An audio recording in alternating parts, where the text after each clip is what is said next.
এবং আজকের অনুষ্ঠান উদ্বোধক মাননীয় পর্যটন মন্ত্রী শ্রী সুশান্ত চৌধুরী মহোদয়।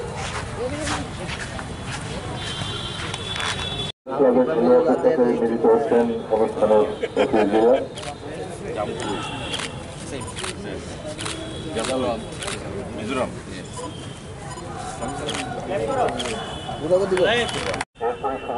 আমাদের আজকের ফুটবল ত্রিপুরা রাজ্যের একটা ঐতিহ্য রয়েছে ফুটবলে এবং খেলাধুলার দিকে।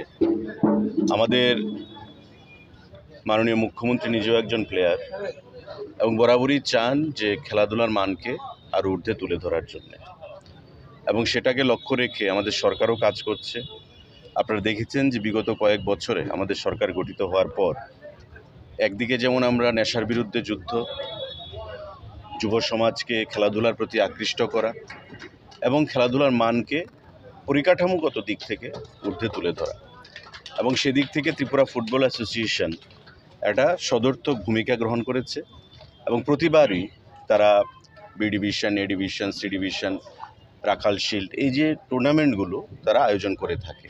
এবারও সেটা আজ থেকে শুরু হয়েছে। আমরা আশা করব যে দুটো দল এখানে খেলায় অংশগ্রহণ করেছে তারা ভালো ফুটবল খেলার উপহার দেবে, এবং যতই দিন গড়াবে, যতই এই বি ডিভিশন ফুটবল টুর্নামেন্ট সেখানে এগোতে থাকবে, যে ক্লাবগুলো রয়েছে, যে পার্টিসিপেন্টস, তারা আরও ভালো ফুটবল খেলার উপহার দেবে।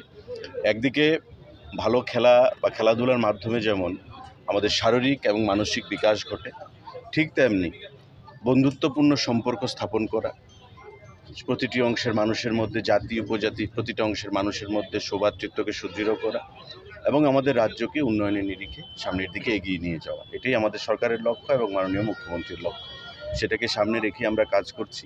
আগামী দিনে টিএফের পরিচালিত এই ফুটবল টুর্নামেন্ট আরও জনপ্রিয়তা লাভ করবে সেটা আশা রাখছি, এবং সারা রাজ্যে যে ফুটবল প্লেয়াররা আজকে যাদের সঙ্গে আমরা পরিচিত হচ্ছিলাম, কেউ এসছে কৈলাসহর থেকে, কেউ কাঞ্চনপুর থেকে, কেউ দামছড়া থেকে, কেউ মনু থেকে, তো এই যে বিভিন্ন কোনা থেকে, ত্রিপুরা রাজ্যের বিভিন্ন জেলা থেকে, মহকুমা থেকে এই প্লেয়ারগুলো আজকে রাখাল শিল্ড বলুন, আমাদের বি ডিভিশন বলুন, এ ডিভিশন ফুটবল খেলা এখানে অংশগ্রহণ করে, এবং পাশাপাশি আমাদের বাইরে থেকেও যারা প্লেয়াররা এখানে এসে অংশগ্রহণ করে, একে অপরের সঙ্গে সম্পর্কের উন্নতি এবং আমাদের যে এক্সচেঞ্জ অফ ভিউজ, আদান প্রদান মতের, সেটা হয়।